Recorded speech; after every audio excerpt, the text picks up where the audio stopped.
सारी डिग्रियां, सारा वैभव पृथ्वी वाले देखेंगे। तुम्हारी डिग्रियां चाहे डॉक्टर की हो, कलेक्टर की हो, एसपी की हो, आईजी की, डीआईजी की, चाहे कमिश्नर की, तहसीलदार की, पटवारी की, सारी दुनिया की जितनी डिग्रियां होती हैं, इंजीनियर, सीए, सारी डिग्रियां केवल पृथ्वी पर चलेगी। वहां तो एक ही डिग्री चलेगी, तूने अपने माता पिता की सेवा कितनी करी, तूने भूखे को भोजन और प्यासे को पानी कितना पिलाया, वहां एक ही डिग्री देखी। वहां नहीं देखा जाएगा कि तेरे पास डिग्री कौन सी थी। नहीं साहब मैं इंजीनियर, नहीं साहब मैं मजिस्ट्रेट, नहीं साहब मैं इस फलाना कोर्ट का मजिस्ट्रेट हूं, मैं इतनी बड़ी पदवी पर रहा हूं। भगवान भी कह देगा नीचे बैठे रे, फालतू बात करना मत। नीचे चले डिग्री, ऊपर चले तेरे कर्म, कर्म के सिवाय ऊपर कुछ नहीं चलता। इसलिए फिर निवेदन, मत बुरे कर्म कर बंदे वरना पछताएगा, भगवान की आंखों से तो बच नहीं पाएगा, बच नहीं पाएगा। ऊपर जाते से ही कह दिया जाएगा तेरा क्या होगा रे कालिया, होगा क्या तेरा, तेरे कर्म के लेख से तुझे प्राप्त होगा कि तुझे क्या देना है। क्या कितनी सुंदर कथा है।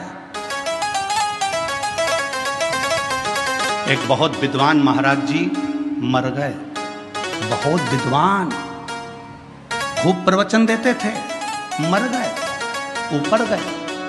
वैकुंठ का दरवाजा बंद था, सब लाइन लगा के खड़े थे।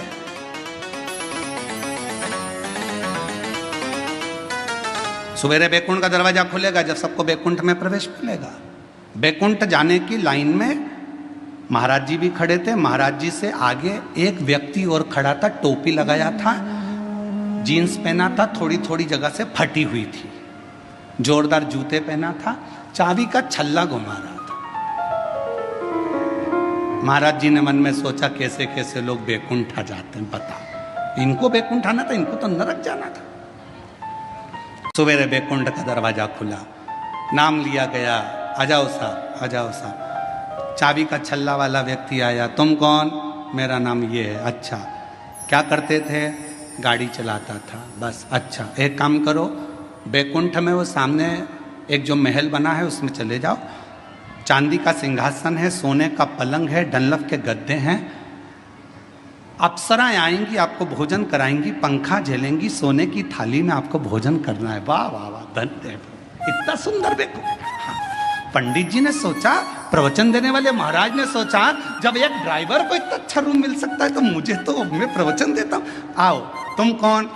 मैं प्रवचन देता था। एक काम करो, वो सामने जो टूटा हुआ जो झोपड़ा है उसके अंदर चले जाओ, आटा रखा है, खुद की रोटी बनाना, खाना, सब्जी बोना, खाना। इतने में तो पंडित जी चिल्लाने लगे, मैं प्रवचन देने वाला, मैं कथा कहने वाला, इतना बड़ा महाराज, इतना बड़ा महाराज, और उस गाड़ी के ड्राइवर को तुमने एसी का रूम दिया और मुझे टूटा हुआ झोपड़ा।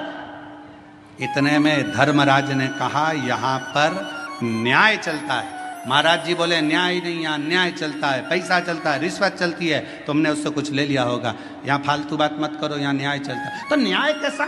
मैं इतना प्रवचन देने वाला, मुझे टूटे झोपड़े में भेज दिया, वो गाड़ी चलाने वाला, उसको एसी का रूम दे दिया, डनलप का गद्दा, चांदी का पलंग, सोने का सिंहासन, सोने की थाली में रोटी, ये कैसे हो सकता है? इतने में धर्मराज ने कहा, भाई यहाँ कर्म देखा जाता है। महाराज